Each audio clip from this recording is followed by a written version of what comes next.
கர்நாடகாவில் படிப்படியாக இயல்பு நிலை திரும்பினாலும் தமிழர்கள் மத்தியில் அச்சம் நீடிக்கிறது. தமிழக கர்நாடக எல்லையோர பகுதிகளில் இயல்பு வாழ்க்கை முடங்கியுள்ளது. தொடர்ச்சியாக முகூர்த்த நாட்கள் உள்ள நிலையில் விசேஷங்களில் பங்கேற்க முடியாமல் ஏராளமானோர் அவதிக்குள்ளாகியிருக்கிறார்கள். கர்நாடகத்தில் கன்னட அமைப்புகள் நடத்தி வரும் தொடர் போராட்டங்களால் தமிழக கர்நாடக மாநில எல்லையில் போலீசார் குவிக்கப்பட்டுள்ளனர்.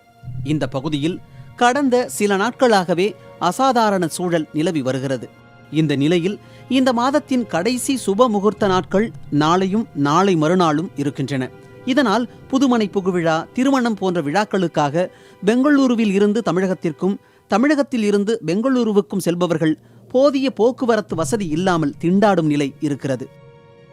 பெங்களூர்லேருந்து வந்து நிற்கிறோம். கல்யாணத்துக்கு தரகாரி எடுத்து வச்சிருந்த பஸ் எதுவும் இல்லை. பஸ் இல்லாதெல்லாம் அத்திப்பள்ளி வந்து அத்திப்பள்ளிலேருந்து இங்கே நடந்து இங்கே அத்திப்பள்ளி பார்டர்லேருந்து இப்போது ஒசூர் பஸ் ஸ்டாண்டுக்கு போயிட்டு இருக்கிறேன். ஐட்டம்ஸ் போகணும் இல்லைங்களா, அதான் இது அத்திப்பள்ளி வரைக்கும் பஸ் வந்தது. அங்கேருந்து கொஞ்சம் ஷேர் ஆட்டோ வந்துச்சு. அதுக்குங்காண்ட கொஞ்சம் தூரம் ஒரு கிலோமீட்டர் தூக்கிட்டு வந்திருக்கோம். நாங்களாம் மூட்டை தூக்குறவங்களா, தூக்குறது இல்லை இல்லைங்களா, கஷ்டமாக இருக்குது எங்களுக்கு. பொது போக்குவரத்து வாகனங்கள் மட்டுமின்றி தமிழக பதிவெண் கொண்ட தனியார் போக்குவரத்து வாகனங்களும் செல்ல முடியாத சூழலில் விழாக்களுக்கு செல்வோரின் பாடு திண்டாட்டமாக இருக்கிறது.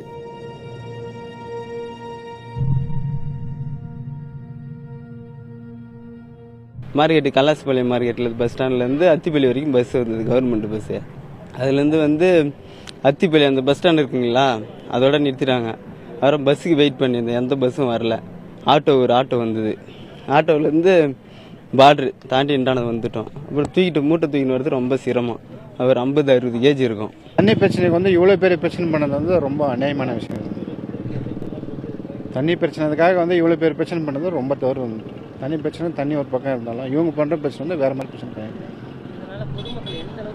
ரொம்ப பாதிக்கப்படுறாங்க சார். வேலைக்கு போகிறவங்க ஸ்கூலுக்கு போகிறவங்க டீச்சர்ஸ் ஒர்க் பண்ணுறவங்க எல்லாத்துக்குமே மக்கள் போகிற வர்றவங்களுக்கும் பஸ் இல்லாமல், சாப்பாடு தண்ணி இல்லாமல், நிற்கவும் முடியாமல் ரொம்ப கஷ்டப்படுறாங்க மக்கள். போகிற வர்றவங்க, ஃபேமிலியோடு வர்றவங்க.